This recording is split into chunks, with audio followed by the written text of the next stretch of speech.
una floja economía y el no cierre de Arcis. Puntos negros de una semana que desmenuzaremos al estilo de Estado Nacional.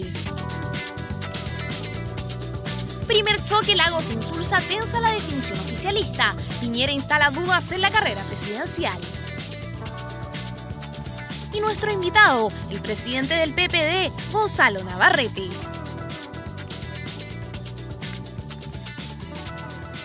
¿Qué tal? ¿Cómo están? Muy buenos días. Bienvenidos a un nuevo capítulo de Estado Nacional. Este domingo 11 de diciembre, medio de un fin de semana largo para muchos. Seguimos haciendo aquí todo el análisis de lo que ha pasado la semana en el plano político. Saludamos de inmediato a los panelistas que nos acompañan hoy. Francisco Vidal, muy buenos días. Muy buenos días. Eduardo Zafirio, Bárbara Figueroa. Tengo más laguista que nunca. Nos acompaña también Aldo Casinelli, cientista político del Instituto de Libertad, y Gonzalo Miller. Después vamos a hablar de eso, vamos a estar hablando de eso, por supuesto, lo que ha sucedido. A rezar. A esta altura para lo del lago.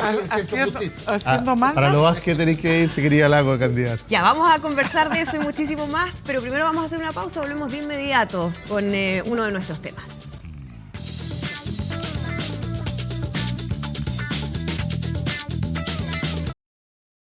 Bien, comenzamos de inmediato a analizar lo que ha sido esta semana en el plano político. Vamos a revisar de inmediato una nota, nuestro relato de la semana con algunos de los hechos más relevantes y comenzamos a analizarlo aquí en el panel.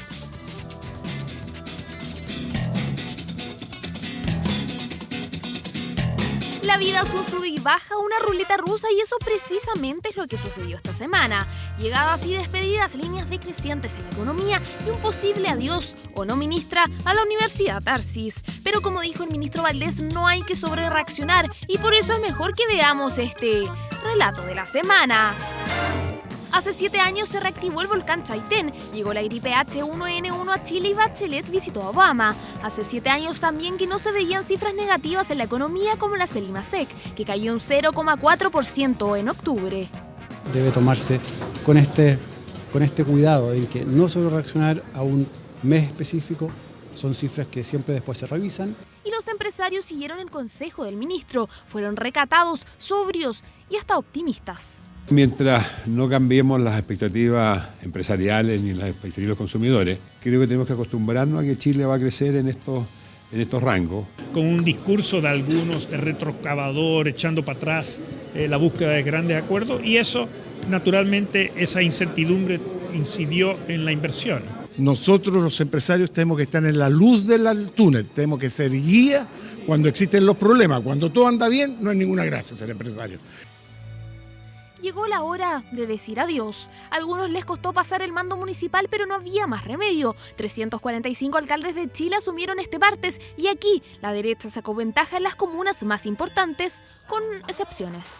Quiero agradecer realmente a tanta gente que nos ayudó durante la campaña para seguir haciendo de esta comuna la mejor comuna de Chile. Es un cambio de mando atípico porque hoy día deja de estar al mando de la Municipalidad del Paraíso una administración encabezada por los partidos tradicionales. Llevaban pocas horas al mando y ya pidieron la rendición de cuentas. Es que al parecer los números de la pasada administración no eran tan claros. Hay problemas económicos, así nos hemos ido enterando. Yo por eso espero que en el mes de diciembre poder encargar una auditoría externa. Van a haber muchas novedades, también se va a realizar una auditoría porque obviamente hay irregularidades. Nosotros no teníamos ningún antecedente sobre esto, realmente ha sido una puñalada por la espalda, un balde de agua fría. Así fue. Los estudiantes de la Universidad Arcis se enteraron por la prensa de una trágica noticia. Yo creo que Arcis no es sustentable en el tiempo, eso es lo que dice todo el... Por lo tanto hay que poner un administrador no temporal, sino de cierre. Luego de eso pasaron horas de tensión, de incertidumbre, hasta que el mencionado administrador provisional salió a calmar las aguas y a negar el cierre. Yo creo que ella hizo un diagnóstico, ¿no es cierto? Y hoy día vemos que seguimos el proceso de admisión 2017 y por tanto tenemos todo el apoyo del Ministerio para ese proceso y esperamos culminarlo con éxito.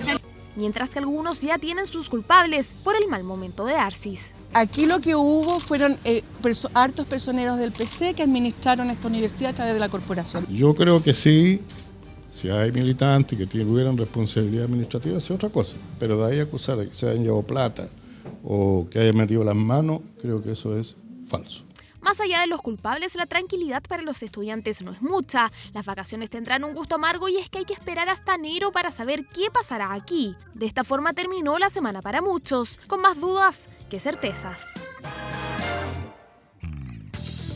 Bien, ahí estaba el relato de la semana y nos vamos a quedar justamente con lo último, lo que sucedió en términos de las declaraciones de la ministra de Educación, Adriana del Piano, en relación a la Universidad Arcis, diciendo que no es sustentable en el tiempo, que hay que poner un administrador no temporal, sino de cierre en el plantel. Inmediatamente hubo reacciones de parte de la Federación de Estudiantes y también de quienes han estado de alguna manera vinculados al proceso de la universidad en el último tiempo. ¿Fue imprudente la ministra de Educación o dijo algo que ya la verdad todos manejan? Eduardo Zafirio, ¿cuál es tu visión respecto a este tema? Yo no habría hecho esas declaraciones porque entiendo que es al administrador provisional a quien le corresponde no solo manejar esto, sino que hacerse cargo en términos comunicacionales. Pero eso no puede ocultar el problema de fondo. Todo indica que la Universidad Arcis es un proyecto fallido. Y que difícilmente va a poder cumplir de aquí a enero el par de requisitos que debiera poder cumplir para continuar de acuerdo a las normativas vigentes. Y desde ese punto de vista, claro, uno podría decir, bueno, más allá de la oportunidad, se empieza a sincerar por una autoridad que de alguna manera aquí está comprometida a la fe pública, dado los procesos de admisión, todos saben que va a ocurrir. Ahora, yo sobre el fondo del tema quisiera decir tres cosas. Lo primero es que la Universidad de Chile debiera despejar a la brevedad posible en qué condiciones serían incorporados esos alumnos, porque es hasta antiestético mirar que aquí hay una negociación que involucra la compra de un inmueble que probablemente para la Universidad de Chile, ubicado en calle Huérfano, sumamente atractivo, que tiene un alto valor, que aparentemente permitiría incluso cubrir los problemas económicos. Pero ya el solo hecho de que aparezca una comillas, cartera de alumnos incorporados en una especie de venta atada del inmueble es muy malo, no solo para la Universidad de Chile, sino que yo diría para la sociedad chilena que esté ocurriendo una cosa así. En segundo lugar, frente a todos aquellos que han abierto el flanco político, inevitable, digamos, que se iba a producir aquí, yo diría que la cosa es bastante simple. Chile tiene un Estado de Derecho. Si hay delitos que eventuales delitos o tienen sospechas de eventuales delitos, que recurran a la Fiscalía. Y por último está la posibilidad, ¿cierto?, de que el Parlamento intervenga nuevamente a través de una comisión investigadora que entiendo que la UDI está pidiendo. Entonces yo acotaría esto al tema fundamental, urgente, que es la situación de los alumnos. Los alumnos tienen derechos y hay que hacerse cargo de ellos. Y sobre las sospechas de eventuales figuras penales o de responsabilidades políticas, yo diría no sigamos sumándonos al clima tóxico que se ha ido construyendo y simplemente accionemos por las vías que las instituciones permiten. Esa sería mi opinión, Andrea. Aquí hay quienes dicen que se está frente a una situación muy parecida a la Universidad del Mar, Gonzalo, pero que se está viendo un trato distinto entre una universidad y otra. ¿Qué podría pasar, por ejemplo, con sus alumnos versus lo que pasó con los estudiantes de la Universidad del Mar? ¿Hay un trato diferente a tu parecer en este caso? Evidente que sí. Ahora, si eso en algo protege mejor a los alumnos, estaría bien, digamos, no sería algo negativo. ¿Cuál es el problema? El caso de la Universidad del Mar fue hace 3 años y resulta que se vuelve a repetir 3 años después, un caso muy similar.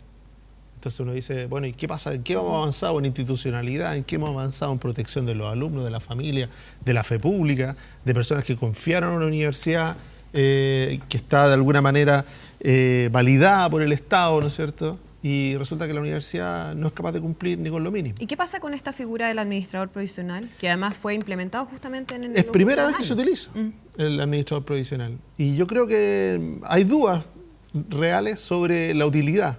¿A quién le responde? Cuando se aprobó esta ley, en la propia discusión, por lo menos la oposición hizo valer el punto de que no se sabía muy bien a qué se dedicaba este señor. ¿Cuál era su rol del administrador provisional? ¿Era rescatar la universidad, era un administrador de cierre, era un administrador que se tenía que involucrar en proteger a los alumnos y cuidar de alguna manera que por lo menos los alumnos que ya estaban en la universidad pudieran terminar sus estudios. No se sabía a quién le respondía. Y resulta que a mí me llama la atención, pero yo me metí a la página de la ARSI y tenemos al administrador haciendo los videos de la admisión. ¿Ah? Entonces, hay una confusión evidente de roles. Y yo creo que es porque no se hizo bien. No se hizo bien cuando se definió qué significaba que con una universidad entraban en la lógica de no dar garantías a sus alumnos, no dar garantías a sus profesores. Esta historia es larga. 2014, 2013... Ya veníamos con incumplimiento, una universidad que se venía cerrando de alguna manera, cerrando sedes, cerrando carreras, y que el Estado en su intervención no logró frenar la pérdida de credibilidad que tiene hoy día. O sea, uno mira, el año pasado se matricularon poco más de 40 alumnos. Es inviable para cualquier institución sostenerse bajo esa lógica. Y ahora se requieren más de 500. Bueno, y aquí está el punto, porque la ministra yo creo que peca de imprudente porque dice una verdad, no es sustentable en la universidad, no es razonable. Yo creo que ella debe tener un conflicto de decirle, ¿cómo sometemos a un proceso de admisión? Es decir, vamos a invitar a alumnos. La semana pasada se dio la PSU. Hay que ponerse 5 minutos en el lugar de las familias también, de los estudiantes. Y ellos están ahí viendo, en el fondo, acaban de dar la PSU, el tema de postulación universitaria es un tema que está presente en la discusión. Y resulta que, yo me imagino en la cabeza de la ministra está la duda de decirle, bueno, ¿cómo invito yo a alumnos que van a hacer un esfuerzo, sin duda, ¿no es cierto? Lo invito o permito, ¿no es cierto?, que se ingresen a una universidad como la ARSI, que no está acreditada, que tiene problemas serios, que yo sé que no es sustentable.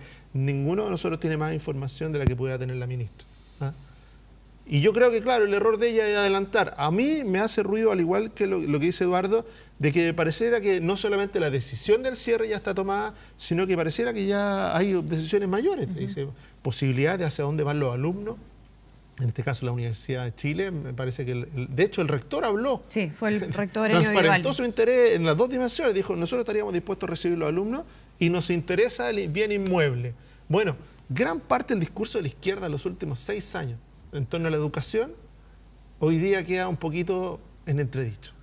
Porque resulta que, ¿qué estamos viendo? De que el interés de la universidad está más en los inmuebles, está dispuesto a aceptar a los alumnos en función de quedarse con los inmuebles. Los alumnos, ¿alguien les preguntó si se quieren ir?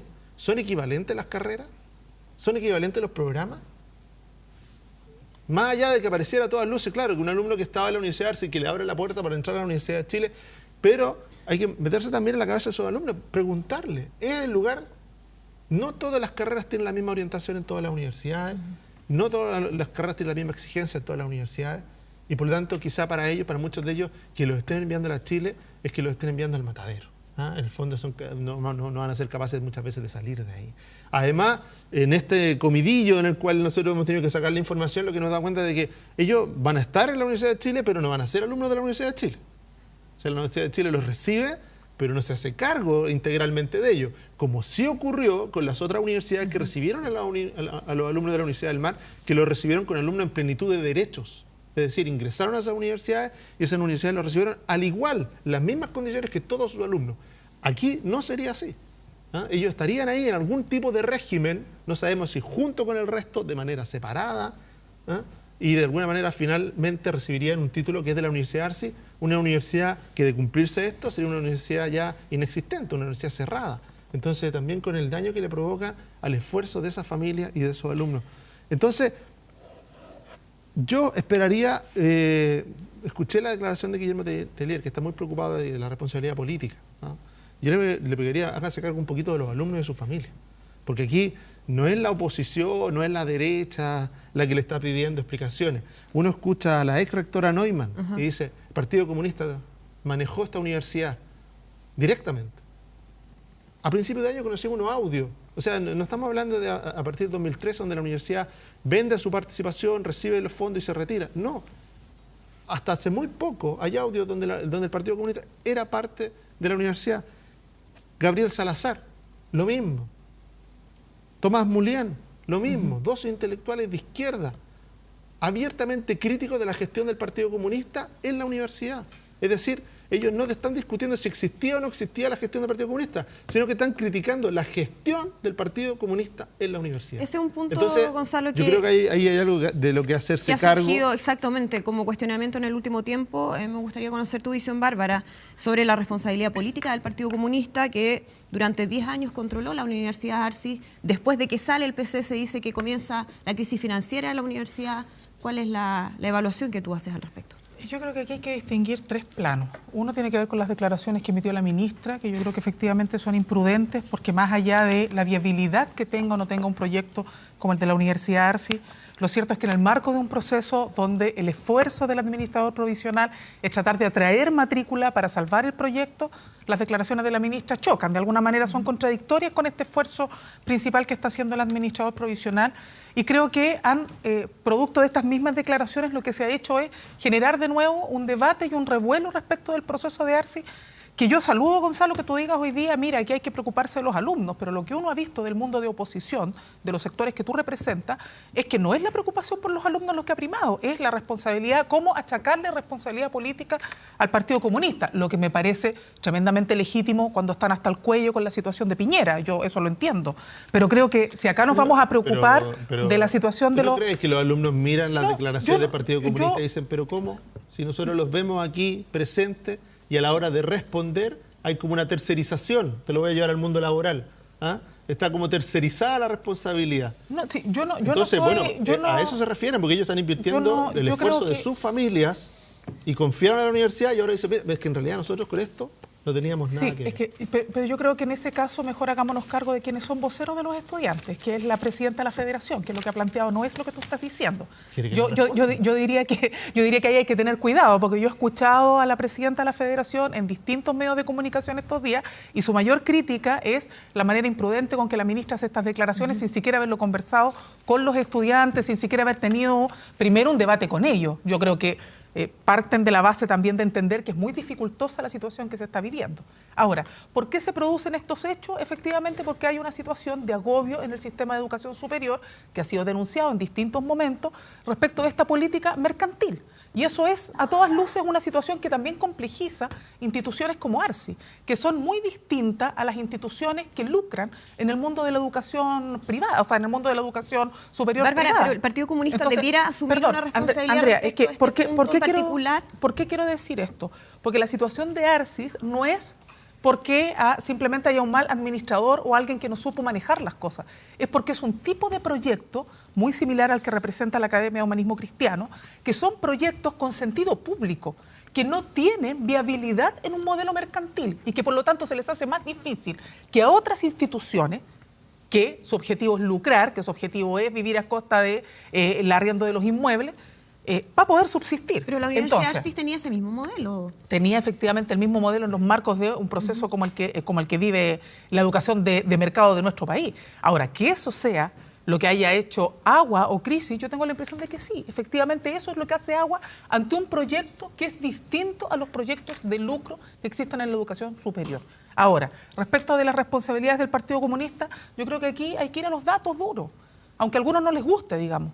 ¿Qué es lo que dicen los datos duros? Dicen que el año 2011-2012 se formó la primera comisión investigadora para analizar el tema del lucro en las universidades privadas, que fue con participación de todos los actores en el Parlamento. ¿Qué se determinó ahí? Que la Universidad Arcis y otros proyectos eran distintos a universidades donde el sentido principal era el lucro de las instituciones.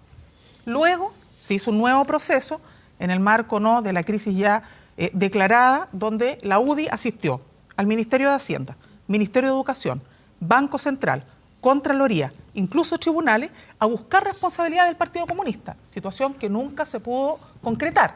En la última comisión investigadora, el informe vuelve a ser muy similar al informe del año 2011-2012, sin embargo en sala se relativizó por los votos de la oposición y los diputados independientes, que me parece, yo eso no lo cuestiono, me parece toda justicia que ellos tengan legítimas visiones encontradas respecto del rol del Partido Comunista.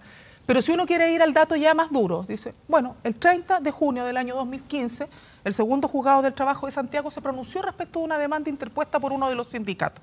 ¿Y qué es lo que dice ese juicio?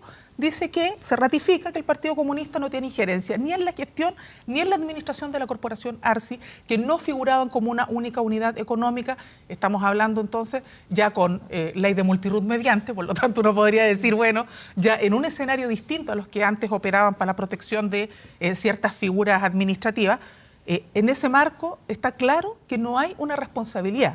Ahora, sería tapar el sol con un dedo, decir, no, mira, nunca hubo ningún militante comunista en la ARSI. Eso sería una... pero es distinto, y en eso yo comparto lo que ha señalado el presidente del partido. Es distinto decir, hay militantes comunistas que participaron, que pueden haber cometido errores, más, menos, a decir que el partido lo que hizo fue participar o ser el gestor y administrador, porque eso, tribunales decretó que no correspondía, y lo estoy diciendo respecto de relación laboral, porque eso es uno de los temas, por ejemplo, que en mi caso, para mí es lo fundamental.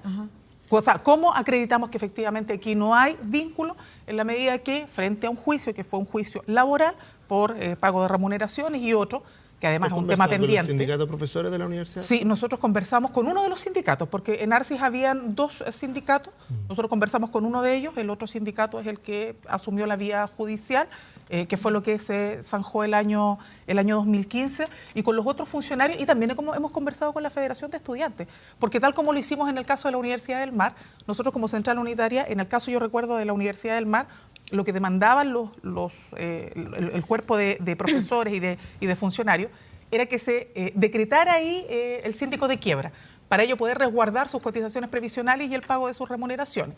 Acá lo que se solicitaba era, y lo que nos plantearon en su momento este sindicato, fue la posibilidad de rescatar el proyecto. Son ¿Bárbara? visiones distintas, pero en eso nosotros como Central participamos. Acá la federación, tú mencionabas, ¿no? La Federación de Estudiantes, escuchábamos las declaraciones, que esto fue como un balde de agua fría, una puñalada en la espalda, decía la presidenta de la federación, Aldo Casinelli. ¿Qué le responde a todos esos estudiantes, a todas esas familias que han hecho un esfuerzo, un sacrificio y que ahora ven que su situación es absolutamente incierta? Esa es la gran pregunta, y ahí es donde las declaraciones de la ministra plantean la mayor duda, porque esas declaraciones respecto del proceso que se viene ahora, el día 26 de diciembre aparecen los resultados, se hace la postulación para el próximo año, los 570 alumnos para darle sustentabilidad. Recuerden que uno de los elementos básicos que se requiere para darle la acreditación a una universidad es precisamente la sustentabilidad en el tiempo de un proyecto educativo. Eso no la tiene. Proyecto educativo que en su origen era un proyecto en los 90 relevante en el país, un proyecto que parte con Fernando Castillo Velasco como rector. Es un proyecto que daba apertura al sistema de educación privada en Chile. No nos olvidemos que el ARSI es una institución, es una universidad privada. Pero ¿qué es lo que fue pasando con esta institución privada? Dice, mala gestión. Entre los antecedentes que aparecen, entiendo que es la tercera universidad con mayores sedes en este país, seguida de la Universidad del Mar. Entonces, mala gestión tiene que ver con la sustentabilidad también, con los criterios de acreditación. ¿Qué es lo que pasó? ¿Cómo el Estado no vio lo que se venía? Lo que se venía además con un administrador provisional, administrador que se supone que estaba mirando estas cosas y le tenía que dar respuesta a los alumnos que en ese minuto estaban. ¿Cómo se mantiene el proceso de apertura de la universidad y no se congela, por ejemplo, las matrículas, que habría sido lo lógico en un proceso donde la universidad está en riesgo serio de no terminar, de no lograr cumplir con lo que se le estaba ofreciendo a los estudiantes y a las familias que están. Recuerden que aquí hay un elemento que es clave. Cuando un alumno ingresa a la universidad, cuando un estudiante está en la universidad, no es solo él, es toda la familia la que ingresa a estudiar. Y después a mí me sorprende significativamente cuando la gente y los dirigentes del Partido Comunista hablan de las responsabilidades individuales dentro de la universidad, responsabilidades individuales no institucionales. Me suena conocido esa frase. Pero cuando me imagino que por los casos de corrupción de algunos personeros de la UDI y otros también, ¿no? Por eso me donde parece también algunos se desligan y dicen es una situación particular. Esa frase que la ocupen, me llama la atención cuando han hecho tanta crítica. Pero también me llama la atención otro elemento que es sumamente contradictorio respecto a lo que pasó. El año 2011, muchos dirigentes del Partido Comunista estaban en la calle en contra del lucro. En contra del lucro, en contra de las malas prácticas dentro de las universidades. Bueno, vemos que esta universidad, yo hice un análisis antes de venir, tenía sociedad inmobiliaria, una sociedad inmobiliaria que se llama Libertad, que es que en primer minuto el 51% es del ICAL, Instituto de Ciencia Alexander Lipchuk, ligado al Partido Comunista, y que después adquiere el 100% de las acciones. Ese instituto después hace las mismas prácticas de todas las instituciones privadas, que es hacer leasing y hacer liftback, que es poner a disposición los inmuebles que hoy día están en discusión. Por eso me llama la atención también que hoy día la Universidad de Chile pretende hacerse cargo de inmuebles que entiendo que están prendados, porque es con lo cual se le entregó liquidez para seguir funcionando en la universidad. Leaseback que no son menores, todos superan los 1.000 millones de pesos. Y por último, que es lo que reconoce el administrador provisional la semana pasada, los fondos que recibe desde el extranjero para hacer viable la universidad en un periodo. Todo eso llama la atención porque los fondos que recibe la universidad son cuantiosos y todo eso hace que la universidad hoy día esté en una situación de crisis y próxima a estar cerrada. Y yo creo que la ministra, y cierro con lo que dice la ministra, creo que la ministra lo único que hace es anticipar lo que va a pasar con la universidad. Y creo que es mucho más sincero, es mucho más claro decir. Yo creo que a la ministra se le salió más el deseo que lo que tenían dando vuelta en términos formales, en términos legales, en términos de institucionalidad para las personas que vienen. Y por eso que creo que es mejor sincerar la situación hoy día y evitar una crisis mayor. Francisco Vidal. Andrea, solamente un punto, porque acá se menciona el tema. Yo vuelvo a insistir.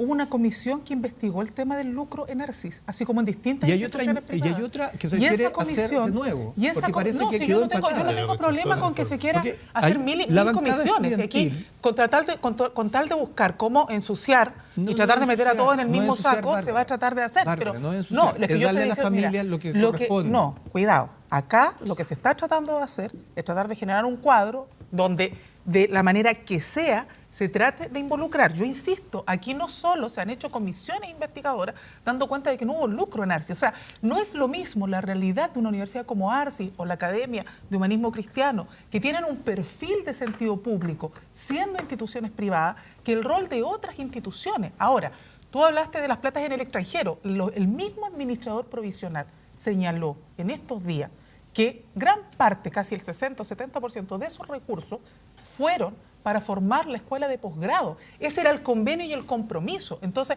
yo creo que hay que tener harto cuidado. Yo entiendo que los recursos siempre, que no se sabe dónde no, pero están. yo tengo el administrador provisional señaló que efectivamente gran parte de esos recursos fueron a la formación de esta área, ¿no? Esta área de la escuela de posgrado, de la área latinoamericana, y que las otras platas se ocuparon, él no lo asegura, y en eso hay que ser nobleza obliga, digamos, para no, pero dice, lo más probable es que se hayan ocupado en recursos institucionales de la universidad. Entonces, yo lo único que digo es que hay que ser tremendamente criterioso, respetuoso y además riguroso cuando uno trata de dar situaciones al voleo como que si no tuvieran explicación, cuando han sido respondidas y cuando sectores como la UDI han ido a todas las instancias, Contraloría, Ministerio, han ido a todos los espacios a buscar responsabilidad y no se han encontrado. Entonces, yo digo, no es lo mismo decir, mira, yo no creo en eso, y decir, mire, a mí me produce duda, inquietud, que es legítimo. Si yo creo que aquí todos tenemos que estar disponibles a pasar por el sedazo de la transparencia, por lo tanto a mí eso no me complica. Pero distinto es tratar de sostener como que si aquí nada se ha investigado y que estamos hablando de una situación que nunca había sido revisada. O sea, el tema de administración y gestión se revisó. Que estoy mudo. Sí, muy bien. Es que está esperando ya viene el turno, ya viene el turno. Está esperando, claro. Solo una comparación, cuando se habla de modelos dentro de la educación superior. Hay una universidad en Chile que funciona sin necesidad de sociedades de inmobiliarias ni sociedades espejo, que es la Universidad Central. Y ha sido siempre, desde el inicio, un ejemplo de combinar lo público con lo privado. Y es un proyecto que se mantiene hoy día funcionando. Como la Universidad Alberto Hurtado, que también uno podría decir que tiene un carácter público. Existe la posibilidad de hacerlo. Entonces, cuando nosotros decimos queremos ver, no porque nos interese, Bárbara, no hay un interés de atacar a alguien, ¿entiende eso? Es un asunto que tiene que ver con las familias. El tema educacional es un tema que está en la palestra, no de hoy día, viene del 2006. El 2006... El 2001, con la primera movilización de los estudiantes secundarios. Con mayor razón. Y todavía estamos discutiendo esto. La ampliación de la cantidad de personas que están en la educación superior, lo que hace es precisamente que tenemos que tener mucho más cuidado. Y por eso que yo partí diciendo que uno de los elementos básicos para la educación superior tiene que ver con la sustentabilidad. Y la sustentabilidad está dada con los procesos de acreditación. Y esta universidad no daba razón a los procesos de acreditación y por eso no tenía sentido continuar con él. Francisco Vidal, que está reclamando de que está muy mudo. Guardado. ¿De qué manera se resuelve, no? ¿De qué manera el gobierno le da una respuesta a esos estudiantes que ahora no saben qué va a pasar con la universidad donde están estudiando? Pero aquí hay varias aristas. Pero si de mí dependiera la primera urgencia, son los 1000. Escuchar a Lisa Neumann hablar de 1000. Que no tienen culpa alguna de la mala gestión, objetiva mala gestión. Exacto. Que no tienen culpa de la mala fiscalización, objetiva mala fiscalización. Por eso es tan importante la superintendencia que está en el proyecto. Ese es un tema. Y el segundo tema, la hipocresía en Chile, bueno, monumento nacional, es la relación entre partidos y universidades. Yo creo que el Partido Comunista no tiene una responsabilidad institucional. Hubo militantes comunistas, pero una tremenda novedad. Tu universidad, la Universidad del Desarrollo, no es de la UDI. No. Pero parte importante de su dirección es militante de la UDI. La Universidad San Sebastián no es de la UDI ni de RN. Tienen a mi amigo Hugo Lavado de Negrito de Harvard de rector. Debe ser el único demócrata cristiano que hay en todo el edificio. La Universidad Mayor, la Junta Directiva, es un gabinete de Pinochet. Entonces, no venga a rajar vestidura porque hay militantes de partidos políticos en la conducción de universidades. Eso está. Lo que no significa avalar la mala gestión que hicieron, en mi opinión, las estructuras de dirección de la Universidad Arce. Porque es interesante lo que dice la Bárbara. La Arce, el Humanismo Cristiano, la Alberto Hurtado, donde hago clase, la Portales, tienen vocación de servicio público y su centro no está en el lucro, ni en el negocio. Pero eso no te lleva a perdonar la morosidad, a aumentar el relajo de gestión, a contratar un profesor cada 5 alumnos. No te da nomás. Ni en Corea del Norte, ni en Washington. No te da. Entonces, lo más relevante del destino de los 1000 ciudadanos que están estudiando entre pregrado y posgrado, muy lamentable, yo nunca he hecho clases en la ARCI, pero evidentemente era una alternativa que además surgió en los 90 y a fines de los 80. Era un instituto. Que era una cosa, un proyecto interesante. Pero no nos saquemos una suerte entre gitanos. Lo que sí yo creo que habría que erradicar por definición es que hay una relación entre un partido político y la universidad. Queda como a media tinta por el tema del Lipchus, ¿no? Pero yo creo que cuando Teller dice que el Partido Comunista como tal, no creo. Pero la lección que tenemos que aprender es esa. Más fiscalización en el sistema, mejores gestiones en la universidad y la vinculación política, universidades, dejémosla en tanto persona, con los ejemplos que acabo de dar, pero no en tanta institución. ¿Y tiene sentido seguir fomentando la matrícula a una universidad que no se sabe qué va a pasar con ella? O sea, ¿es responsable eso? A la hora del piano fue colocarle una lápida, porque es contradictorio por definición decir que se va a cerrar, recoger cañuela en eso y deja al administrador tratando de matricular 570 cabros, que es muy difícil que un alumno o sus padres hago la apuesta. ¿Pero tú le recomendarías a tu hijo matricularse en una universidad que está en esa situación? Está muy bien el pedagógico, mi hijo, que es el único estudiante universitario que tengo. No, pero tú le recomendarías a alguien cercano a ti que asumiera ese riesgo, un riesgo que generado... Claro. Respeto mucho la decisión de los jóvenes cuando toman esa decisión. Como una nota al pie de página, para otro debate, las universidades que son escuelas de cuadros no son universidades. Sean escuelas de cuadros de la UDI, de la Democracia Cristiana, de RN, del Partido Comunista, del Partido Socialista. Por definición no son universidades. O sea, por definición. Las universidades de verdad son plurales en sus planes de estudio, en sus profesores, y ahí hay un temazo. ¿Y eso pasa mucho? Pero completamente. Yo he visto escuelas de ciencia política y de políticas públicas donde todos son militantes de la UDI, ni siquiera hay un militante de RN. ¿Dónde eso, Eduardo? En tu universidad. Por eso no es así, pues estás mintiendo. Perdona que te lo diga, pero están mintiendo. Si quiere proteger a la universidad, y a lo que le pasó y al fracaso de la universidad, ¿qué tengo que lo que quiera. Pero es cosa que te meta a la página web. ¿Qué tengo cosa que te meta a la página web y la mire. Oye, están mintiendo. Estáis siguiendo los 10 puntos de la Jaime Guzmán. Yo no tengo nada que ver con la ASI. Lo que estoy pidiendo es pluralismo. Eduardo, por ejemplo, tú acabas de mencionar una universidad donde hay pluralismo. Yo fui 10 años profesor. ¿Dónde hay pluralismo? La Universidad Central. También fui decano. Por ejemplo, por eso la conozco muy bien. Ahora, ¿qué pasa? Donde hay y este es un temazo. Sí. Más allá, No incluso cabe duda. el temazo es el concepto de universidad por definición. ¿Y eso se está abordando ese tema? No se está abordando. Porque o sea, además, va a quedar fuera de la reforma. Pero debiera venir en el proyecto de educación superior. Tema de fondo. Es un tema de fondo. Es el proyecto mira, me pasa a mí con Ahí las debiera instituciones abordarse. de congregaciones. Yo hago clase Por con los ejemplo. jesuitas, pero los jesuitas se han cuidado de la pluralidad, el Alberto Hurtado. Y la Universidad de los Andes, con el Opus Dei y la Finisterra, La Diego Portal, con los Legionarios de Cristo. Que también es plural. Bueno, Tienes Bueno, yo fui a instituciones hacer ahí. clase un cursito en la Universidad de los Andes, a ver qué pasa. Anda ofreciéndose. No, es que me invitó el rector a tomar desayuno. Muy bien. Ya. A lo En una mejor de puede esas se ser en la Universidad del Desarrollo también, así para mejorar la Pedí hacer plantilla. clase, pero no me han Oye, respondido. pero un comentario respecto, cuando hablamos de estos proyectos educativos que son alternativos, que tienen variedad. Pareciera que esto que estamos pidiendo en la educación superior no es precisamente lo que pedimos en la educación secundaria, porque la reforma en la educación secundaria precisamente iba en contra de esta lógica de tener proyectos alternativos. Yo creo que lo que interesa aquí es la perdón, pluralidad. Eso Andrés. es lo que permite hacer educación de calidad. Y esto hay que entenderlo de una buena vez. O sea, ni los colegios, ni las universidades son escuelas de cuadros, son otra cosa. Universidad de universal. Entonces, atentar contra el pluralismo es siniestro. Yo creo que la Universidad Católica en Chile, por ejemplo, perdió mucho y hasta el día de hoy no lo recupera. La Chile, a pesar de una serie de problemas que hay, su gran capital, lo que le permite atraer hoy día, aún con todos los problemas que vemos, a alumnos destacadísimos de todo el país, justamente que se hace un esfuerzo por que hayan opciones plurales. Yo fui director de una escuela de Derecho 6 años. Yo buscaba profesores que no solamente tuvieran enfoques distintos en teoría del derecho, sino que incluso de ideas y de doctrinas políticas diferentes. Yo fui su profesor. No era fácil. No, yo solo un comentario a propósito de lo que se señalaba sobre educación escolar, ¿no? La educación secundaria.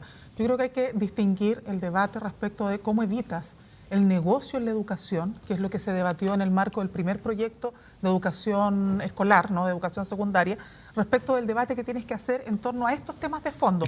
Lo del lucro estamos mucho más sensibilizados, pero en esto no. Porque, por ejemplo, lo que se hizo en el caso de la educación secundaria, y es algo que yo comparto, independientemente de que uno pueda considerar que era correcto dar ese primer paso o no, yo comparto el hecho de que aquí tú tenías que hacer una distinción entre quienes en la educación escolar están por un sentido genuino de contribución al desarrollo del país, como fue concebido en el año, ahora, partiendo de la base de que el sistema educacional en Chile siempre ha sido mixto y diverso en sus modelos, pero tal como fue concebido en la Constitución del 25, donde se decía, mire, yo tengo la responsabilidad principal como Estado de garantizar un derecho. Ahora bien, si usted va a contribuir a eso, tiene que darme ciertas garantías. Una de esas, por ejemplo, es que tú no puedas lucrar, que tú no puedas hacer de eso un negocio.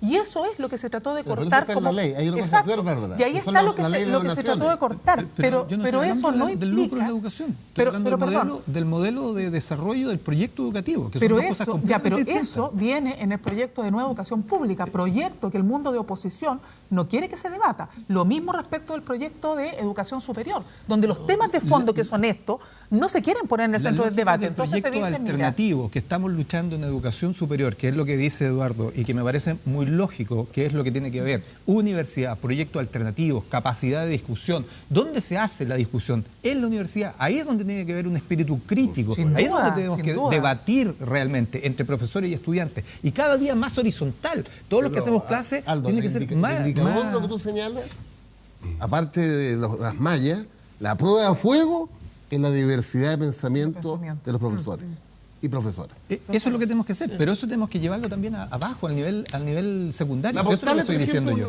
Pero sí, eso evidentemente, pero eso tú lo tienes que abordar en el marco de debates de proyectos te dice, ya mucho el proyecto educacional es uno.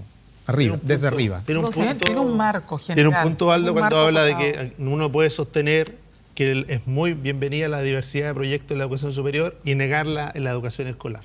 Yo creo que ahí hay un tema, una contradicción evidente en el mundo de la izquierda. O sea... ¿Pero dónde se niega? Se niega, porque cuando se le ponen restricciones y todo, se niega. Porque al final se limita. No, al tipo de proyecto se le ponen limitaciones. Tiene que ser aprobado, tiene que ser acotado, tiene que ser intervenido. No es así. No es, olvídate de la administración. Olvídate de la administración y de la propiedad. Lo que tiene que ver con los proyectos educativos. ¿Ah? Eso se ve afectado por la nueva. Gonzalo, y lo otro, fina la selección y fina el copago. ¿A dónde crees te dice esa ley? Bueno, es que usted... como día domingo, feriado. ¿Sabe, Pancho? Que hace rato que debiera escarbar un poquito más allá del titular. Porque ese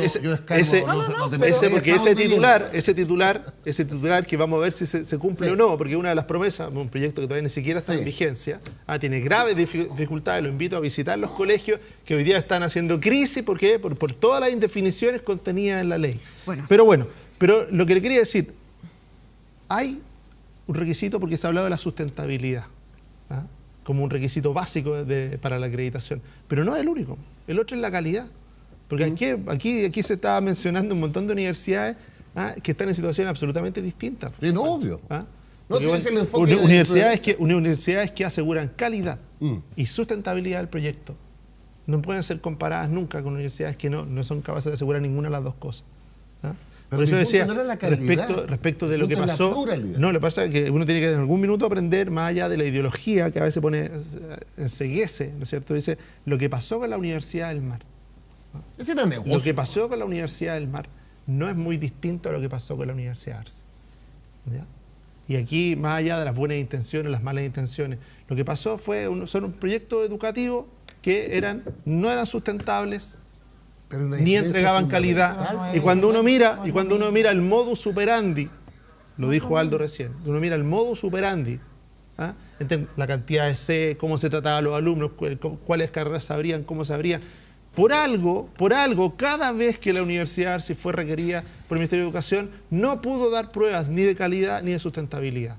Entonces está bien, uno quiere decir que la Universidad de Arce está bien y la Universidad del Mar es abominable. No, ambas mal. Entonces, por eso digo, pero no es lo mismo. Porque las prácticas, las mismas prácticas. ¿Y aquí qué pasó, Pancho?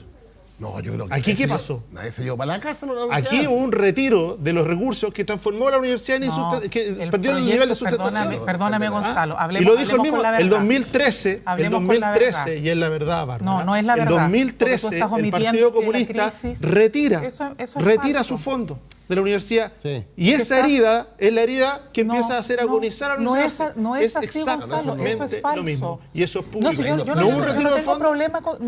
no tengo problema. ¿Y por qué lo pudo hacer? Gonzalo, porque utilizaba el mismo modelo de la Universidad del Mar. Está bien, no era un modelo distinto. Yo entiendo que tú estás tratando de poner y comparar todas estas realidades porque es necesario, te es cómodo, es tu visión ideológica. No es yo lo lógica, respeto. Son hechos. Pero no son hechos. Son hechos. Tú me vas a perdonar. Son pero hechos. Es que el 2013, hablemos con la verdad. Antes de entrar al gobierno, ¿retiraron o no retiró el Partido Comunista los recursos de la Universidad de Arce? Gonzalo. No lo digo yo porque se te molesta mi ideología. Lo dice Tomás Mulián, lo dice Gabriel Salazar, lo dice... Ya, aclaremos ese punto porque tenemos que seguir avanzando. Lo que te estoy tratando de explicar... Cerremos ese punto. Es que la crisis de Arcis no comienza en el momento en que el Partido Comunista retira los fondos. Eso es falso. Entonces, eso es lo que yo no te estoy diciendo que es lo que tú... No, Gonzalo, no es Pregúntale verdad. a la persona que estaba en la casa. Gonzalo, revisemos la historia del proceso y vas a ver que esto no partió en 2013. No, pero no vamos a llegar a acuerdo. Tenemos que seguir avanzando, hay hartos temas que seguir analizando, así que vamos a hacer rápidamente una pausa y ya estamos de regreso con más en Estado Nacional.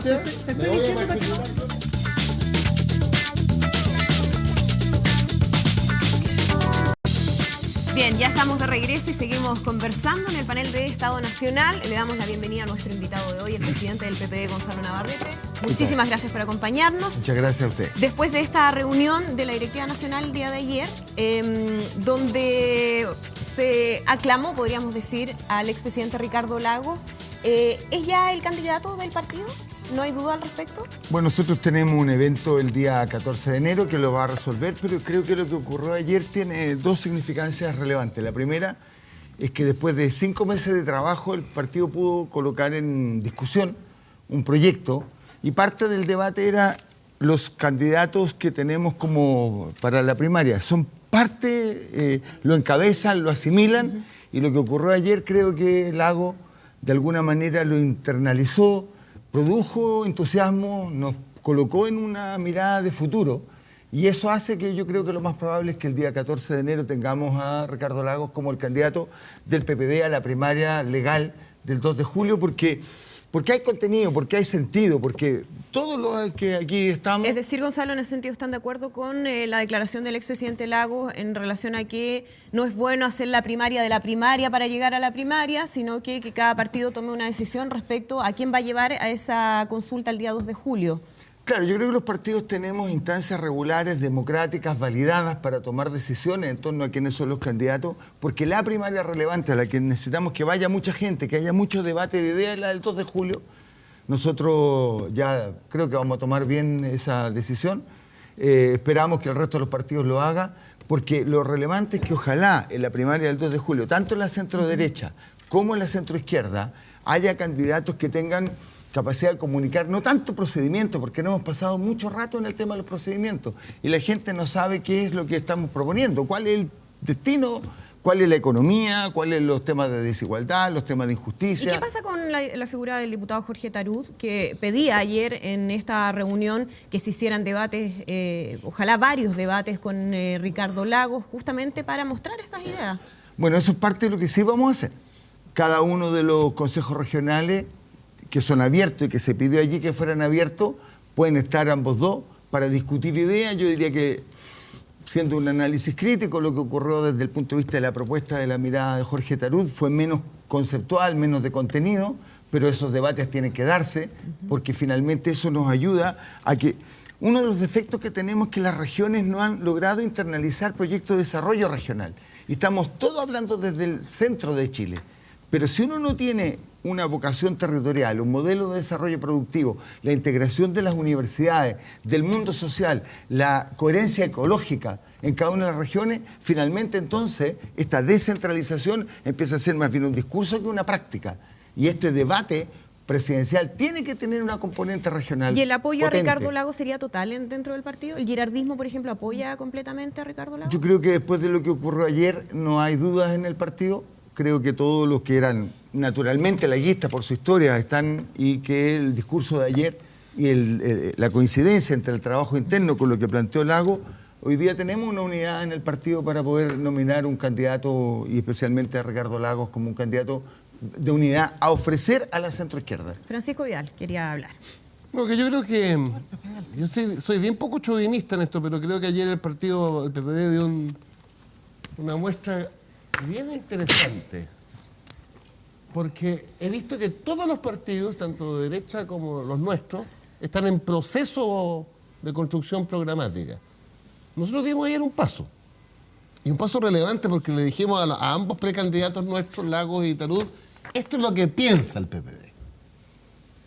Y ambos lo recogieron, particularmente Lagos, y eso generó el entusiasmo, porque hay una sintonía. Ahora es relevante que, más allá de todo el debate de los procedimientos, si una primaria, 5 primarias, 24 primarias, lo que espera la ciudadanía de todos nosotros, de todos los partidos, son propuestas para el Chile que viene. Eso es lo que engrandece la política, eso es lo que recupera la confianza. Entonces nosotros hicimos un trabajo encargado por Gonzalo, donde está el Álvaro García, Rodrigo Ramírez, Víctor Barrueto, y yo mismo, lo digo con orgullo, súper contundente. Solo manera de titulares. El PPD le plantea a sus precandidatos en materia laboral, titularidad sindical, restaurarla. ¿Y por qué no discutir la negociación por rama? En materia de libertades, miren, muy simple. El PPD se la va a jugar y ojalá su candidato a la primaria por el matrimonio igualitario con adopción, la despenalización de la marihuana, insistir en el aborto terapéutico de 3 causales, la ley de identidad de género en las mujeres. En materia de los pueblos originarios, la bancada parlamentaria de los pueblos originarios, un gran consenso. Pero también colocamos en debate temas duros, que ni siquiera estamos de acuerdo entre nosotros. ¿Cómo cuáles? El Estado plurinacional. O sea, el PPD no tiene inhibiciones de plantear los temas que están en la sociedad. Incluso más, en el caso de la salud. El presidente Lagos creó el auge. La derecha, para darnos los votos, dijo sí al auge, pero no al fondo solidario entre los dos subsistemas. Lo estamos planteando el fondo solidario entre los dos subsistemas. Ahora, Gonzalo... Y solo lo último, no hablo más. Después se lo cobramos. En este bloque. Ahora ya hace la precisión. Que le dijimos a Tarú y a Lago nuestra propuesta en un tema relevante que de aquí a marzo, abril va a estar. ¿Qué hacemos con la reforma de las pensiones? Estamos con la presidenta en el aporte patronal a los trabajadores, 5%. Estamos porque ese 5% no más FP, agencia pública. Estamos porque ese 5% además se distribuye con efecto progresivo. O sea, rompemos la discusión de cuánto para allá, cuánto para acá, de acuerdo al nivel de ingreso, para no entrar en detalle. Lo más relevante, estamos con la Comisión Bravo, con el Pilar Solidario, ampliarlo al 80% de cobertura, aumentar un 20% los ingresos de esa gente, 1.300.000 personas. Y donde planteamos una cosa que la derecha tirita, es que a diferencia del Fondo Monetario Internacional, que ayer nos dijo que para aumentar el pilar solidario cobráramos impuestos indirectos, le hace IVA, o sea, regresivo, nosotros estamos porque, como dijo Álvaro García, todo futuro aumento tributario se concentra en el 1% más rico.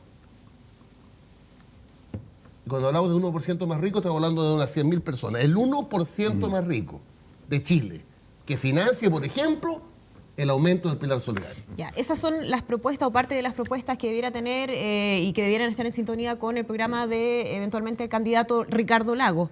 ¿Qué pasa, Gonzalo, con los sondeos, con las encuestas, donde se ve que el expresidente no está teniendo la fuerza que obviamente me imagino a ustedes les gustaría que tuviese? ¿No existe la tentación de apoyar a otro candidato que sí logre generar mayor respaldo? Mira, eso ha sido un debate intenso. En el siguiente sentido, si uno solo se va a la encuesta, termina siendo una especie de casting. Nosotros entendemos lo que tiene que ocurrir, y para eso hay una primaria, y para eso son las elecciones, y para eso es lo que hay una campaña, es que si uno coloca un conjunto de ideas con una coalición que se tensa en términos de ideas, finalmente el que encabece esa coalición tiene que tener un conjunto de ideas y tiene que definir quiénes son los aliados. Porque, y quiero hacer una precisión, siempre que se habla desde una mirada de centro-izquierda, la redistribución tiene que ver fundamentalmente con los temas de tributos. Nosotros creemos que en esencia lo que hay en esta propuesta es la creación de riqueza, la creación de valor, bienestar, o sea, crecimiento en torno al bienestar, en que el Estado no puede ser un Estado subsidiario que evalúa proyectos. Dice, mira, este es nuestro proyecto de desarrollo, no sé, el tema del litio, por ejemplo, si tú vendes a 1,5, la piedra es completamente distinto si vendes un producto terminado a 25, en el cual hay desarrollo tecnológico, hay universidades, hay industria, y por lo tanto pasar de la exportación de commodity a la creación de valor, eso aumenta fundamentalmente la riqueza, y hay un sistema que no es solo crecimiento de chorreo, porque uno entiende que finalmente un producto de mayor valor agregado genera riqueza a las personas, mejores empleos. La idea de tener titularidad sindical es que ocurra la posibilidad de tener sindicatos que sean colaboradores en la empresa. Mira, lo que pasa en la CAP a mí me parece súper interesante, en que allí con el tema de las importaciones está a punto de morir una industria como ese tipo, y lo que están haciendo los sindicatos es defender la posibilidad de seguir teniendo industria. Para eso tú necesitas sindicatos fuertes. Entonces esta mirada un poco asustada de que los sindicatos como que forman parte del problema, o de un Estado que finalmente solo evalúa proyectos y no establece proyectos de desarrollo, hace la diferencia. Ahora, ¿ustedes consideran, Gonzalo, en campaña que con ese programa, efectivamente, con esas ideas, van a aumentar el nivel de respaldo? Porque tampoco sirve de nada tener un programa si es que no hay respaldo ciudadano a ese programa o a ese candidato en particular. Bueno, nosotros creemos que esa es la gracia de la campaña, colocar eso en debate. Y supongamos que no ganemos, y que gane otro candidato a la centroizquierda, lo que va a estar colocado es finalmente un conjunto de ideas que vamos a tener que respaldar.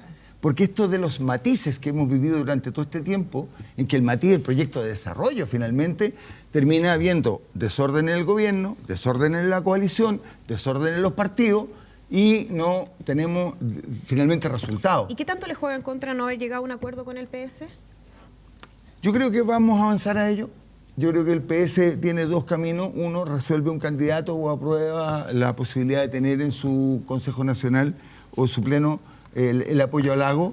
Y si hay que competir con un candidato del Partido Socialista, nosotros no tenemos problema, porque eso nos va a permitir que haya mayor diversidad. En la derecha hay 4 o 5 candidatos que van a competir, que tienen orígenes relativamente parecidos. Bueno, veamos qué es lo que se propone, porque esos matices hoy día no son menores. Gonzalo.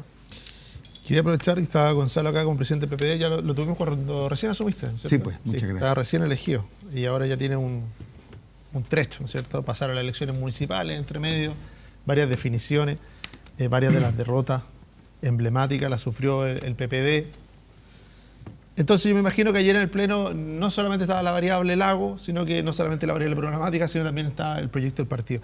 A mí me llama mucho la atención de que quienes fueron los líderes de la retroexcavadora durante los primeros 2 años de gobierno, que fue el PPD, hoy día se vaya bajado la retroexcavadora y ha ido a buscar a Ricardo Lago. Ricardo Lago, que si no prende en el electorado de izquierda, que solo lo aplauden, parece que en Casa Piedra, porque en el Partido Socialista lo pifiaron. O sea, pasamos de un ambiente tibio a la pifia. Fue pifiado en el Partido Socialista, cerradas las puertas a su proyecto de candidatura conjunta. Esos son los hechos. ¿Y por qué ese rechazo a Lago? ¿O por qué no prende el Lago? Porque Lago tenía un discurso que venía a rectificar lo que se venía haciendo, tenía un discurso y de una historia como socialdemócrata. Y hoy día la posición socialdemócrata en la nueva mayoría es una posición minoritaria. Minoritaria en el PPD, donde yo no tengo ninguna duda de que dentro de la militancia del PPD, por el tipo de discurso que tiene el PPD, debe haber mucha gente que está más cerca de Guillé que del discurso de Lago. Entonces uno dice, bueno, si esa es la realidad, por algo Guillé logró ocupar el espacio dentro del votante de izquierda tradicional, ya logró ocupar ese espacio. Un espacio que estuvo vacío mucho tiempo. Pero ya lo logró ocupar. O sea, ya la diferencia con Lago es básicamente esa. Si uno dice, ¿quién es el candidato que garantiza mejor para la izquierda la continuidad del proyecto de la nueva mayoría? Es Guillé. Y no Lago. ¿Es así, Mira, Gonzalo? yo estoy completamente de desacuerdo contigo. Primero, el tema de la retroexcavadora.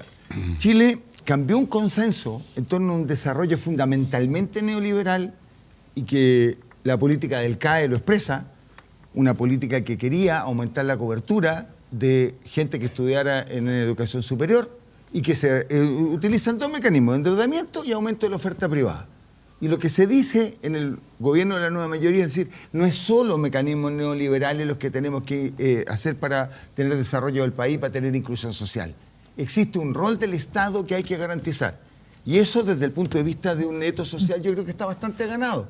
Hoy día es cómo avanzamos en una segunda etapa de transformaciones que permitan que eso ocurra con servicios de mejor calidad, con una cohesión, yo no diría ideológica, pero con una cohesión de sentido y de vida, en que los temas de desigualdad e inclusión son los temas que están pendientes. ¿Cómo generamos eso? Gonzalo, siguiendo tu mismo ejemplo, y yo no sé CAE, Lagos, PPD, Vitar, PPD, Nicolás Izaguirre, PPD. Claro. Si hay un partido que tiene patrimonio en la creación del CAE, es el PPD. Y parte de la reflexión que ha habido en el interior del PPD, que la expresa muy fuertemente Jaime Quintana cuando habla de la retroexcavadora, dice, mira, esta manera en que nosotros desarrollamos una etapa de derechos sociales garantizados se debiera parecer más al auge, que también lo hizo el PPD, que al CAE. El auge es derechos sociales que tienen garantías, de las cuales el Estado se hace cargo y que por problemas de implementación, parte importante de los problemas que tiene salud es que tú compras prestaciones afuera en vez de desarrollar un sistema público. Ahora, perdón, Gonzalo, ¿hay consenso respecto a eso? Porque hoy día en el diario viene Pilar Armanet, que dice que no está de acuerdo con esa declaración de Ricardo Lagos y que considera que el CAE sí fue un buen instrumento para la inclusión social.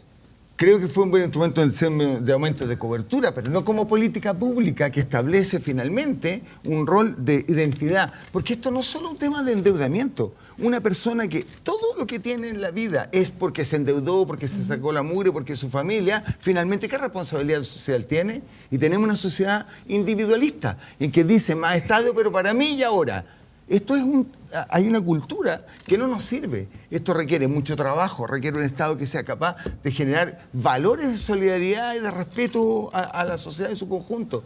Por lo tanto, cuando uno establece un cierto tipo de política, genera consecuencias culturales y sociales muy fuertes. Pero para tener bien claro, en relación a lo que decía Gonzalo Miller, claro, la visión de Ricardo Lagos o este modelo socialdemócrata, ¿es minoritario en el PPD o es mayoritario? O sea, si yo hubiera hecho una votación ayer de los 140 que tienen derecho a voto, yo te digo 130 habrían votado de acuerdo a lo que estábamos viendo. Yo creo que en el Consejo Nacional de los 500 vamos a sacar casi todo. Eduardo Zafirio. De ahí, Bárbara. Sí, quiero hacer un comentario previo. Sí, no quiero polemizar con Gonzalo Miller, no es mi objetivo, pero hay una frase que me parece que es importante, a lo menos cuestionarla, que fulano de tal llenó el espacio. Sí, el problema que tenemos, yo creo que la encuesta, que reitero que para mí es la encuesta seria que hay en el país, lo que nos va a mostrar es un altísimo porcentaje de gente que no se va a pronunciar sobre los nombres. Entonces aquí no hay ningún espacio ocupado en ninguna parte. Probablemente vamos a tener una fragmentación de apoyo que debiera llevarnos a reflexionar más allá de la campaña, porque el riesgo que estamos corriendo como sistema político, y el sistema de partidos ya nos lo empieza a mostrar, no solamente que se produce un vaciamiento social de los partidos por la desinstitucionalización, la desvinculación, el desarraigo de la sociedad, y eso está sumamente claro si uno mira el 35% que votó, que no es tema hoy día, es impresionante. Y uno tiene la sospecha de que no es tema transversalmente porque eso significa un cuestionamiento mayor a prácticas políticas, a culturas políticas y a posiciones de poder, de incumbentes en los partidos que muchas veces nos crean problemas de agencia. Yo haciendo un ejemplo malo, porque los partidos no son sociedades anónimas, pero valga para apuntar pedagógicamente a lo que quiero decir, hoy día los partidos, todos los partidos, o la inmensa mayoría de los partidos, están manejados por incumbentes. Es como si a una sociedad anónima uno le entregara la gestión cotidiana de la empresa sin ninguna consideración ni a los accionistas ni al directorio. Lo que van a hacer esos ejecutivos es subirse los sueldos todos los meses, y lo más probable es que esa empresa termine quebrando. Valga esto como analogía. Entonces, ese es el dato grueso que hay que mirarlo. Entonces, lo que está haciendo el PPD, lo que está haciendo Renovación Nacional, lo que está haciendo la DC, lo que entiendo que están haciendo los socialistas, va en la línea de tratar de ganar confianza, pero no con pirotecnia, no con efectismo. Si aquí no vamos a conseguir que la gente vuelva a votar y vuelva a confiar, se vuelva a reinscribir en los partidos, vuelva a ver a los partidos como canales básicos de la representación política, si no es una tarea muy larga y donde lo primero que hay que hacer es sintonizar con los problemas del país. Entonces, mi pregunta a Gonzalo va por lo siguiente. Yo le pregunté el domingo pasado a Insulza que me dijera cuáles eran para él las 4 prioridades, las 3 o 4 prioridades que él veía como precandidato. Y me lanzó 4 temas que yo personalmente estoy completamente de acuerdo desde el punto de vista de la priorización y que no tiene mucho que ver con lo que le acabamos de escuchar de nuevo a Pancho. Pero me quiero quedar en un punto. Insulza habló de retomar el crecimiento material, íbamos a discutir I+C, que en la primera parte no pudimos, porque el tema ARSI nos copó, digamos, y generó una serie de pasiones aquí muy fuertes. Terminó la Bárbara sentado junto con Gonzalo Miller en la expresión clara de las pasiones que generó el tema. Con lo cual el rating del programa se nos va a ir 3 o 4 puntos, digamos, para arriba. Pero Insulza dijo desarrollo material, seguridad ciudadana, salud, incluyendo gestión del sistema sanitario y pensiones. Yo le quiero plantear lo siguiente a Gonzalo Navarrete. ¿Qué dice el PPD en este primer punto? Porque aquí resulta que es plenamente válido plantear una nueva mini reforma tributaria, como dice Gonzalo, Francisco. Pero yo estoy convencido que la centroizquierda se tiene que hacer cargo de que aquí hay que tomar decisiones muy impopulares, probablemente, en un cuadro de restricciones que obliga desde ya a bajar expectativas para actuar también sobre la oferta. Por ejemplo, si uno ve lo que plantea la comisión que presidió Joe Ramos, hay 6 números romanos para aumentar productividad que son de no te muevas si es que queremos salir de un PIB potencial que a esta altura ya está más cerca del 2 que del 3 a un PIB de 3,5 o 4, que es a lo que debiéramos aspirar razonablemente para poder enfrentar los desafíos futuros. Vamos a esa pregunta puntual, ¿no? Los 3, 4 ejes, dice Eduardo. Para que Gonzalo sepa. Cuando Insulza hizo la respuesta, la derecha lo aplaudió y le pidió que se cambiara de asiento. Ya. Pero supongo que no será allá, porque ya está la barra. No es el caso. No, sí, claro.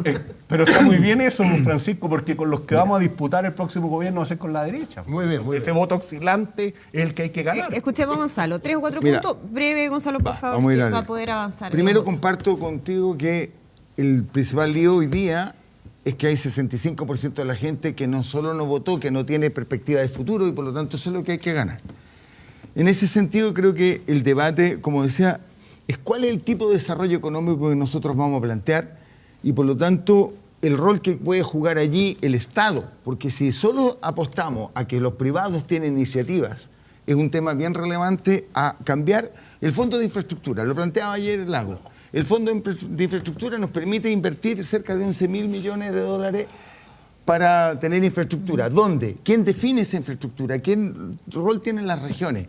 ¿Cuánto hay de valor agregado en lo que estamos haciendo? Y por lo tanto una universidad hoy día, que ustedes hablaban de ello, que finalmente no colaboran en la innovación. ¿Cuánto las empresas invierten en innovación? La PYME hoy día tiene un problema de desarrollo estructural, en donde los temas de financiamiento son más caros que la banca normal. Y por lo tanto tiene una PYME que no agrega valor, que da la mayor cantidad de empleo y que no tiene participación real en la economía. Por lo tanto es un cambio en que hoy día el modelo de económico de desarrollo que tenemos termina concentrando el poder, tiene 5 o 6 grupos que cada vez tienen más lucas, que chorrean un poco y que tienen a la PYME fuera. Si uno establece un modelo que es inclusivo, eso terminan ganando todo. El modelo de desarrollo económico, que sí tiene que haber crecimiento, pero el fetiche no es el crecimiento, el tema es bienestar.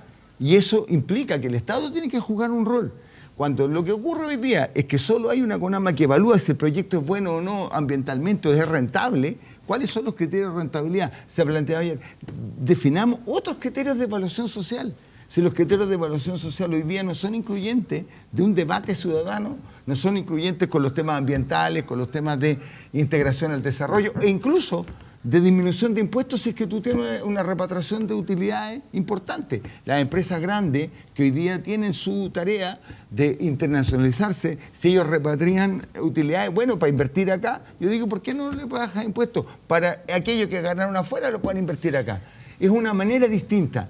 Aparte de eso vienen todos los temas de calidad de las prestaciones sociales. Uno de los problemas que tenemos hoy día es que la gente dice, mira, sí, yo quiero salud pública, pero una salud pública que funcione, en que mi lista de espera sea más corta, en que no tenga acceso, que tenga acceso a medicamentos que están garantizados. Yo quiero más educación pública, pero educación pública que me dé una posibilidad de desarrollo y por lo tanto invertamos en salud pública, en pensiones.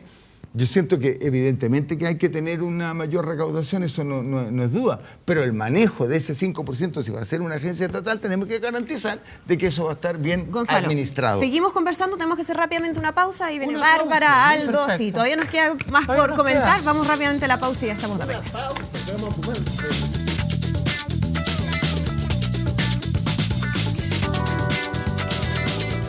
Este domingo, desde las 15... Con nuestro invitado de hoy, el presidente del PPD, Gonzalo Navarrete, y habíamos dejado pendiente ahí 2 intervenciones, Bárbara Figueroa.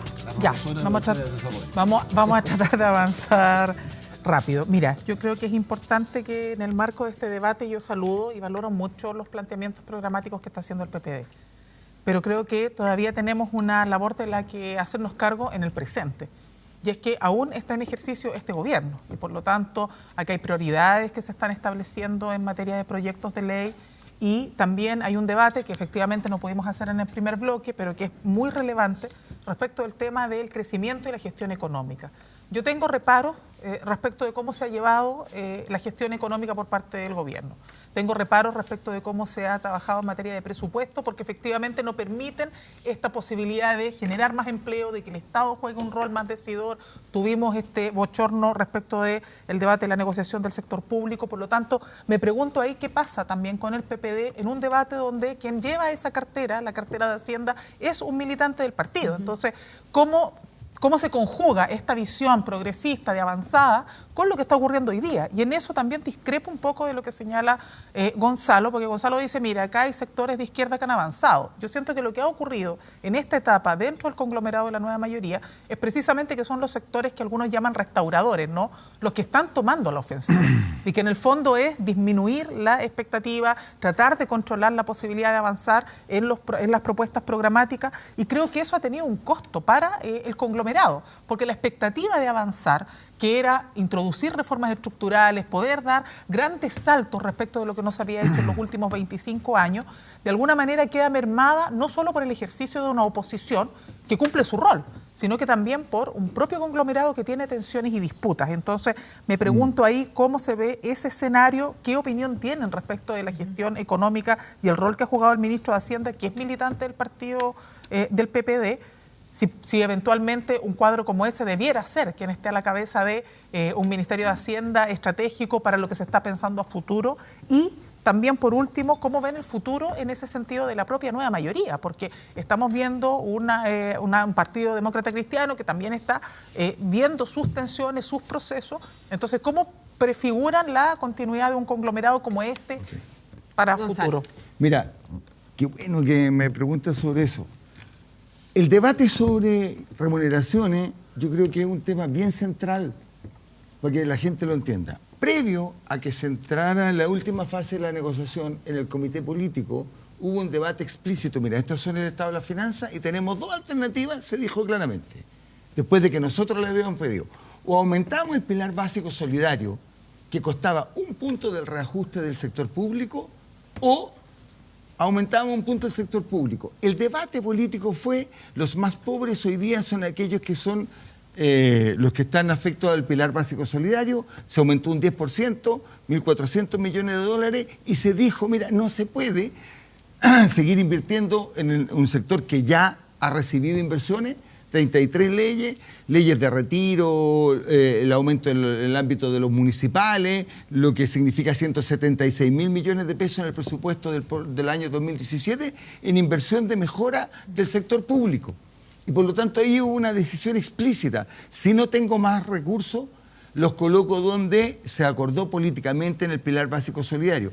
Porque cuando ingresa el proyecto de reajuste, junto al reajuste con el pilar básico solidario, se entendió que era una maniobra.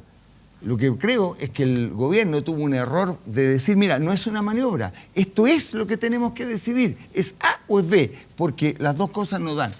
Y ahí los parlamentarios dijeron, bueno, sepárenlo, y después solo se discutió el tema de lo que fue el reajuste. Nadie entendió que ahí había una opción política que se había hecho. Es decir, ¿ustedes valoran la gestión del ministro? Por lo tanto, entiendo de que los que discutimos nos mostraron las finanzas, dijeron esto es lo que hay, pedimos al gobierno que redistribuyera, que eliminara programas que no tienen sentido, que no estaban dando resultados, y que colocara una masa de dinero que eran cerca de 1.500 millones de dólares.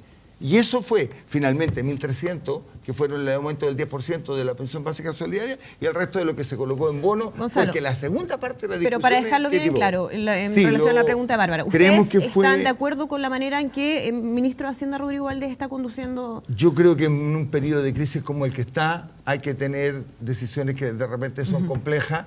Él pagó un costo político mayor. Todos entendemos en el episodio que hubo de la diferencia de votación en la Cámara, pero había que hacerlo. Aldo Casinelli. Gonzalo, dura tarea le corresponde liderar el PPD. No me respondió sobre el tema de la nueva mayoría. Vamos a dejarlo pendiente. Vamos a dejarlo Aldo. pendiente. La lógica, Yo te lo respondo. me imagino que leyó el libro de Lago en vez del pesimismo. Por supuesto. El programa de gobierno. El programa de gobierno y por lo tanto asumo, porque yo también entiendo eso, lo que dice Bárbara, que eso es un programa de gobierno. Entonces me llama la atención, aprovechando lo que decía el vocero Vidal, respecto de la lógica de entregar desde el PPD estos temas que señaló al inicio, porque algunos de ellos son contradictorios con lo que aparece en el libro. Entonces esa es la primera pregunta respecto de lo que tiene Lagos en ese libro, que es claramente un programa de gobierno, que es sumamente interesante además. O sea, a los que nos interesa y debatir propuestas, ese libro tiene mucho para entregar hoy día en la discusión. Eso es lo primero. Lo segundo es que Lagos también, y tomando el CAE como uno de los temas que ha salido aquí, Lagos, incluso en la entrevista, no me acuerdo, la semana pasada, en la entrevista del día de la revista ¿Qué pasa? El viernes, hace una presentación del CAE diciendo que es lo que nos permitió ampliar la posibilidad de que muchos estudiantes hoy día estén en la universidad, a propósito de lo que discutíamos en el primer bloque. Y por lo tanto lo que hoy día requiere es un perfeccionamiento de eso. Y en ese sentido, yo creo que la posición de Lago hoy día acota, en cierta forma, el debate que en términos políticos parecía no tener bordes. Y Lagos lo que hace es precisamente delimitar dónde está el debate. Esa es la primera lógica. ¿Dónde sitúa usted el partido? Porque usted decía, de los 130, los 140 asistentes ayer estarían con Lago. Por lo tanto, asumo que ese programa de Lago... 135. Los contó. Los contó y los tiene ya identificados. Te habrán dicho la verdad. ¿Dónde sitúa ese programa respecto de lo que plantea Lagos, que se plantea más como un programa socialdemócrata, más contenido respecto de las reformas estructurales que se han hecho en este gobierno? Y segundo, quisiera, y no quiero dejar pasar, aprovechando esto, porque no hemos concentrado en el tema presidencial, a un año y algo de las elecciones presidenciales. 11 meses. Solo señalando que un dato, el 2005, en mayo, la actual presidenta Bachelet junto a la candidata Alvear estaban recién en el primer debate cuando se baja Alvear, mayo del año 2005. Pero le quería preguntar por la lista parlamentaria. ¿Y cómo el PPD se va a situar también en la discusión parlamentaria con el resto de la nueva mayoría o el conglomerado que resulte para enfrentar las próximas elecciones? Es decir, porque las proyecciones parlamentarias al PPD le dan, hoy día, en términos de proyecciones, escenarios completamente distintos dependiendo de la decisión que adopte con sus socios. Exactamente. Entonces, son estos dos elementos. El programa respecto de lo que señala Lagos y que en alguna forma va delimitando lo que han sido las reformas estructurales de este gobierno, y dos, las listas futuras. Mira, yo creo que el libro de Lagos tiene un periodo en el cual dice, mira, yo voy a estar disponible, pero hay un periodo largo que ha ocurrido en este entremedio, que es ir, escuchar, debatir, conocer una realidad que cuando uno está fundamentalmente o en un mundo de la academia, lo que está ocurriendo en los sindicatos, en lo que ocurre en las regiones, es el upgrade que yo creo que él y nosotros hemos hecho.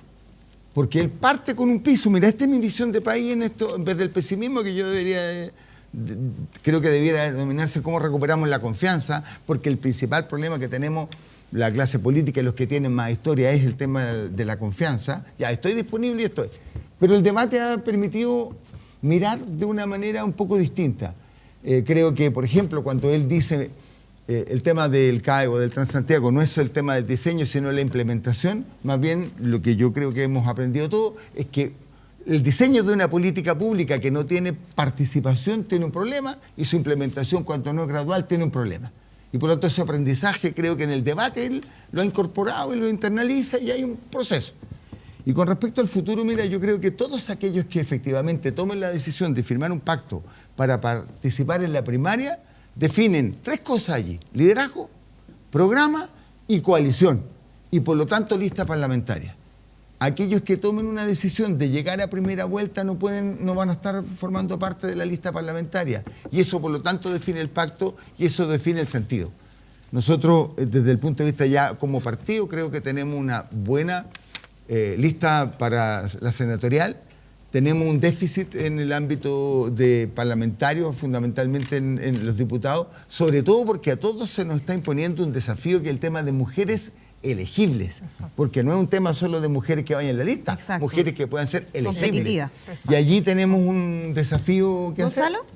Pero creo nos que queda muy poquito tiempo. En una o dos listas, siempre y cuando haya un acuerdo en el tema del liderazgo inicial y contenido, creo que podemos tener relativamente un buen resultado. Gonzalo, nos queda muy poco tiempo y quería preguntarle por las declaraciones que vienen hoy del ministro de Justicia, Jaime Campos, quien critica la falta de coraje que ha habido para evaluar la posibilidad de permitir a los condenados enfermos de gravedad o terminales salir de la cárcel, ya sea en penales comunes o en Punta Peuco, por ejemplo, con condenados por violación a los derechos humanos. ¿Cuál es su postura respecto a este tema? No, creo que en el PPD hay una postura ya histórica nosotros sobre el tema de la imprescriptibilidad de los crímenes de lesa humanidad. No hay mucho que discutir. Yo no comparto la opinión del ministro. Él tiene esta manera media campesina de decir las cosas, que de repente hay menos reflexión, pero yo no estoy de acuerdo con eso. ¿Pero le parece que es inadecuado que él exprese una posición que puede ser más bien personal que representativa de lo que se piensa a nivel de nueva mayoría? Cuando uno está en el gobierno tiene que tener más cuidado con lo que dice, porque ahí uno no tiene opiniones personales, finalmente siempre terminan siendo una opinión institucional.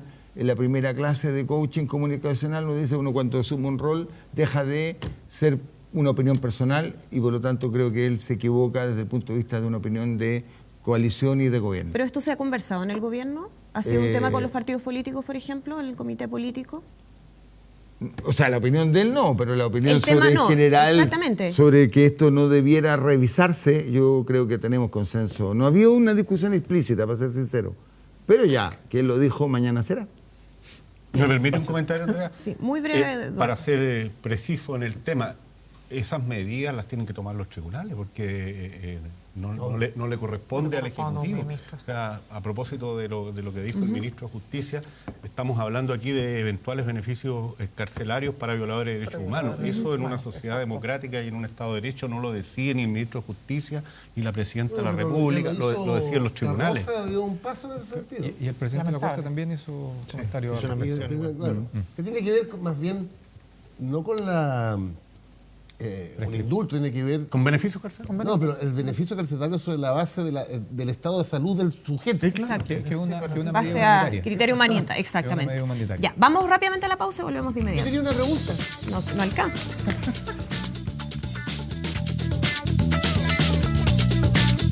Soy el presidente del PPD, Gonzalo Navarrete. Muchísimas gracias por acompañarnos, a cada uno de nuestros panelistas y por supuesto a ustedes en las casas también por acompañarnos todos los domingos. Nos reencontramos el próximo a las 10 de la mañana. Que estén muy bien. Buenos días.